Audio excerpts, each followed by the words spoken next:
Abbiamo deciso di verificare la somma degli angoli interni della scacchiera quadrato.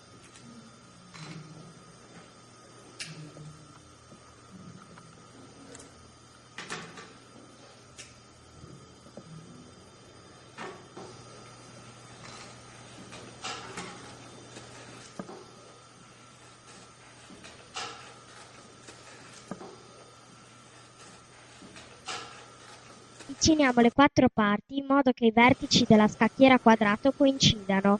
Verifichiamo che la somma degli angoli interni della scacchiera quadrato è un angolo giro.